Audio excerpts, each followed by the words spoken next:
Bom, pessoal, na aula anterior nós paramos aqui, né, com a seguinte pergunta: existe guerra santa?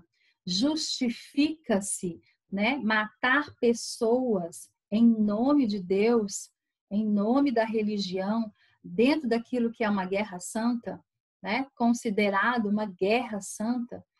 E a primeira cruzada, você tem aí no nosso mapinha, ela teve milhares de combatentes, né? Sobretudo combatentes da região da França. Aqui em Constantinopla, eles vão se juntar com os bizantinos, vão multiplicar, né, o seu exército e vão para a região aqui, ó, de Jerusalém, para resgatar essa Terra Santa. No mapa a gente tem características das 3 primeiras cruzadas. A primeira cruzada que você vê aí que aconteceu em 1096 e foi até 1099. E aqui a gente teve alguns participantes como Godofredo de Bulhões, Raimundo de Toulouse, né? Roberto de Flandres. A segunda cruzada de 1147, né? Nós temos aí Conrado III, que era o imperador do Sacro Império Romano Germânico. Esse Sacro Império é o que lá na frente vai dar origem à Alemanha, tá? O Luís VII, rei da França. Já na terceira cruzada, você vai ver que tem cores diferentes, porque mostra momentos diferentes aí. Nós temos o Frederico Barba Ruiva, que também era o imperador do Sacro Império Romano Germânico. Nós temos o grande rei Ricardo Coração de Leão, que era o rei da Inglaterra, e Felipe Augusto, que é o rei da França. Se você já assistiu aquele filme Robin Hood, você vai ver lá, né, o rei Ricardo guerreando nesse contexto lá do filme, né, contra a França. Esse rei Ricardo aqui que também vai para as cruzadas com esse objetivo, né, de resgatar a Jerusalém dos muçulmanos, tá? Aqui você tem uma imagem dos cruzados em Constantinopla de 1098. Então, o que acontece? Nesse momento, eu tenho católicos e tenho católicos ortodoxos. Vale lembrar que no Império Bizantino, a Igreja Católica sofreu uma ruptura, foi a sua primeira ruptura, né? A Igreja foi dividida em Igreja Católica Apostólica Romana e Igreja Católica Ortodoxa Grega. Foi lá no governo de Justiniano. Nesse exato momento, eles uniram as forças. Por quê? Porque existia um inimigo em comum entre eles, que eram os muçulmanos. Por isso que eles lutam juntos aqui na primeira cruzada, tá? Um Oriente dividido frente à união dos invasores. Você vai perceber que no século XI, enquanto os exércitos estavam em formação no Ocidente, o Oriente muçulmano vivia o completo desmantelamento militar, né? Existia então crises. Na verdade, nós temos também um mundo oriental que estava dividido frente à invasão, frente a essa guerra santa, né? Se a gente for parar para pensar, nesse contexto e nesse momento, alguns caracterizam que os cristãos eram bem superiores, né? Militarmente, né, em termos de armas modernas com relação a muçulmanos. Mas vale lembrar também que nesse contexto de cruzadas, um grande líder muçulmano que surgiu foi Saladino. Saladino foi um exímio guerreiro nesse contexto de luta de cruzadas, de luta de guerra santa, né? E o que promove muitas vezes essa divisão? A questão política. Muitas vezes a questão política, a ideia de atacar ou não o inimigo, ela é provocadora sim dessa divisão, tá? Os cristãos, né, num primeiro momento, eles vão, quando eles chegam, em função dessa divisãozinha que existia entre os muçulmanos, eles vão dominar o leste do Mediterrâneo, quase um século. E você vai perceber que os cristãos eles vão formar reinos. Olha, Antioquia, Trípoli, São José d'Acre, Jerusalém, tá vendo? Esses cristãos aqui, você vai perceber, Edessa também é uma outra região, um outro reino cristão que vai ser formado nesse primeiro momento de cruzada, né? Então, nesse primeiro momento de cruzada, ajudados até, vamos assim dizer, pela divisão que existia dos muçulmanos, né, dos orientais, que não estavam unidos no propósito da Terra Santa e acabaram perdendo essa primeira fase da guerra, vamos assim dizer, acabam gerando e provocando, né, a criação desses reinos, tá? Outro filme que eu também indico, já que nós estamos falando, é a questão é o filme Cruzada. Aqui a gente tem uma outra cruzada, que é a chamada Cruzada dos Mendigos, tá? Essa cruzada especificamente, ela é um resultado de questões sociais, tá? Esses cruzados aqui, esses mendigos, eles estavam sim atrás da salvação e da fortuna, mas eram pobres, né? Nós estamos falando de uma cruzada que nem era reconhecida assim pela igreja, por causa da condição social. É claro que essas pessoas, elas vão com o intuito de resgatar a Terra Santa, elas vão com o intuito religioso, sim, mas elas vão ver também, esses mendigos, por isso o nome mendigos, uma oportunidade de ter a salvação, porque eles não tinham condições de pagar a indulgência, eles não tinham condição de pagar pelo perdão dos seus pecados, e também de ter riqueza. Então, quer dizer, se está prometendo que se eu for para as cruzadas eu vou ganhar a salvação, eu vou. Se está prometendo que eu indo para as cruzadas eu vou receber fortuna, e essa fortuna está associada à terra, que era a grande fonte de riqueza naquela época, esses mendigos então vão para a guerra. Mas eles não têm armas, eles não têm cavalos, eles não têm preparo. Então, eles vão ser totalmente massacrados, tá? Outra cruzada bem interessante é a cruzada das crianças, né? Crianças longe da Terra Santa. Na França e na Alemanha no século XIII, bandos de pequenos fiéis, movidos por líderes carismáticos, puseram-se em marcha na intenção de lutar contra os infiéis.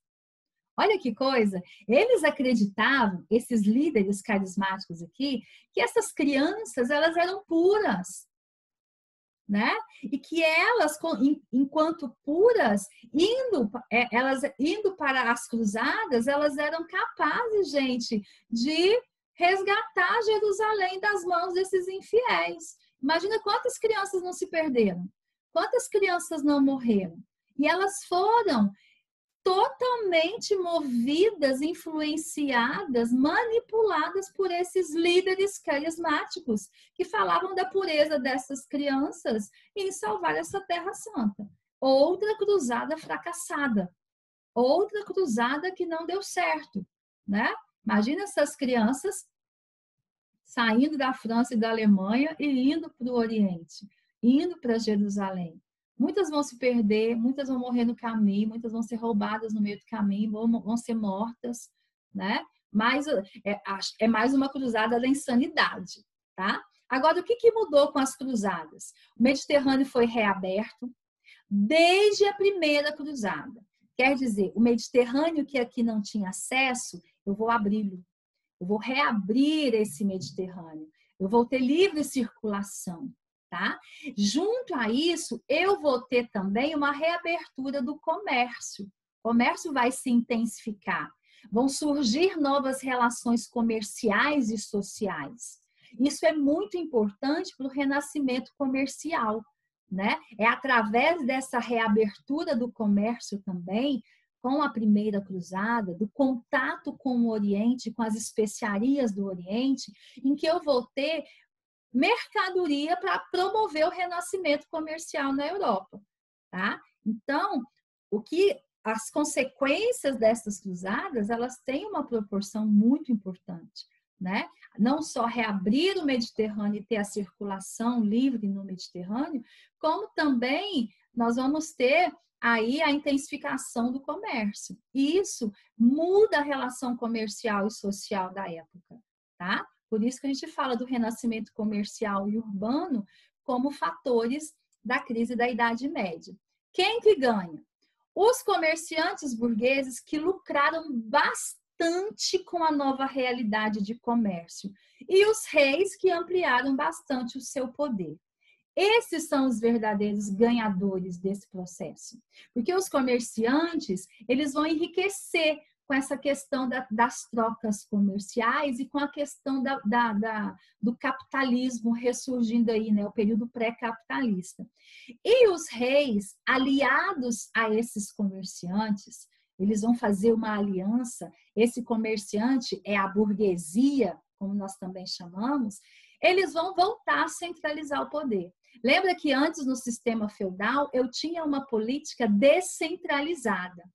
Agora, os monarcas, aqueles reis que dividiram suas terras, dividiram seu território e o reino por causa da invasão bárbara, eles vão de novo, então, aliados aos burgueses, ter o poder de volta nas mãos, dando início ao que a gente vai chamar de formação do Estado moderno, o que a gente conhece também de absolutismo monárquico.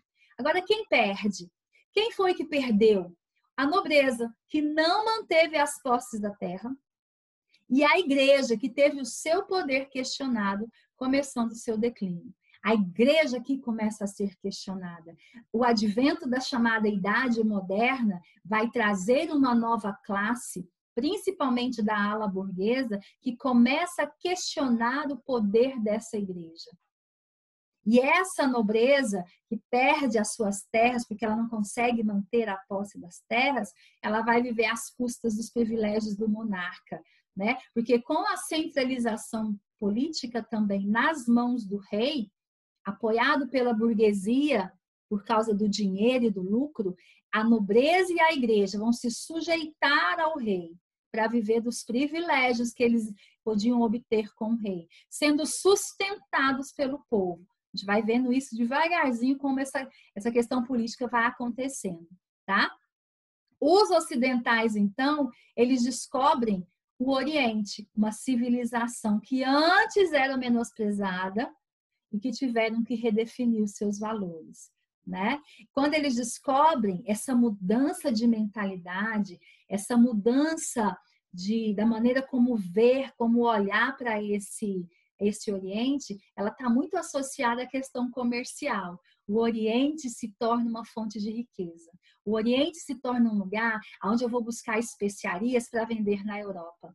O Oriente vai se tornar um lugar especialmente importante para os comerciantes italianos, Gênova, Veneza, Florença. Olha aí os romanos, né? Os italianos, mais uma vez, fazendo parte dessa história, porque acaba um processo de monopólio, né? Quem tinha dinheiro, quem tinha condições, que era essa burguesia que praticava o comércio, ela vai monopolizar não só o comércio no Oriente, gente, como ela vai monopolizar também o próprio Mediterrâneo. Bom, por aqui ninguém passa.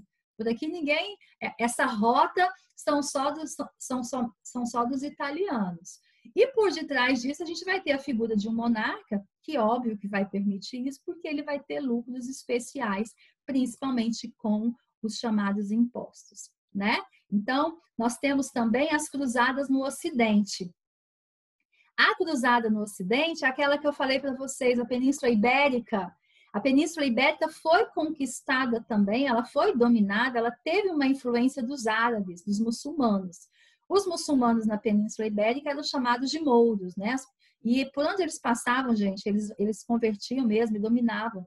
Então, a Península Ibérica, ela também passou por um movimento de cruzadas, chamada Guerra de Reconquista, né? Essa Guerra de Reconquista do século XII ao século XV, ela vai acontecer para expulsar esses muçulmanos, né, do território. A região da Península Ibérica, ela tinha reinos importantes, os reinos de Leão, os reinos de Castela, os reinos de Aragão, os reinos de Navarra, e esses reinos juntos é que vão propiciar aí a expulsão desses muçulmanos. Então, além das cruzadas no Oriente, para resgatar Jerusalém, nós vamos ter também as cruzadas do Ocidente, que é para libertar a Península Ibérica, que hoje é Portugal e Espanha, das mãos dos muçulmanos, tá?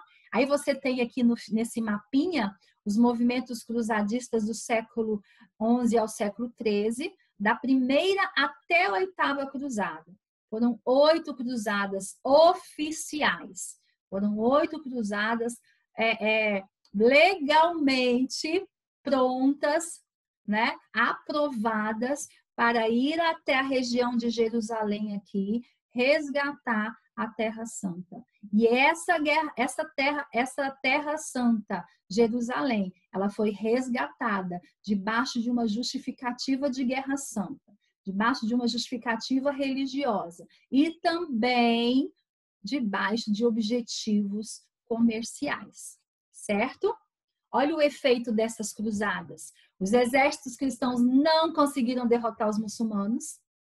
Saladino é um cara importante aqui, porque Saladino ele vai conseguir formar um exército poderoso e derrotar os cristãos. Um outro efeito das cruzadas. E outra coisa, só voltando, tanto não conseguiram que até hoje nós temos uma Jerusalém dividida entre judeus, cristãos e muçulmanos, né? Se você chega lá em Jerusalém, você vai ver, você vai caminhar na Cidade Santa, você vai se deparar com cristãos, com judeus e com muçulmanos. Até hoje a Cidade Santa é uma das cidades que ainda não sofreu ataques terroristas, porque é considerada cidade sagrada. E tanto judeus quanto muçulmanos, eles lutam para que Jerusalém seja sua capital. Outro efeito das cruzadas, o intercâmbio cultural e comercial, né? A Europa passou a manter um contato com as civilizações bizantina e islâmica, né? Lembrando que Constantinopla, ela é a Constantinopla do Império Bizantino, que hoje é a atual Istambul, e com os islâmicos. Eles passam a conhecer o requinte e o luxo. A Europa passa a conhecer as especiarias, os tapetes, as joias, os tecidos finos, o marfim. Tá vendo também por que a mentalidade com relação ao Oriente muda? Porque esses produtos, especiarias, cravo, canela, noz moscada, gengibre, esses tapetes, joias e tecidos, né, eles serão usados como mercadorias para serem vendidas no Ocidente. Por isso dessa ligação, por isso dessa nova forma de olhar o Oriente. E o Mediterrâneo acaba sendo controlado pelo comerciante italiano, porque, afinal de contas, eram eles que tinham o lucro e o dinheiro para manter esse comércio, tá? Na próxima aula, a gente vai falar um pouquinho desse progresso agrícola, tá? Na nossa próxima parte, sobre a Baixa Idade Média, nós vamos ver a tecnologia que foi sendo mudada nesse processo aqui de crise feudal. Ok? Nós voltamos numa terceira parte. Fica ligado aí que já já a gente volta com uma próxima aulinha sobre isso.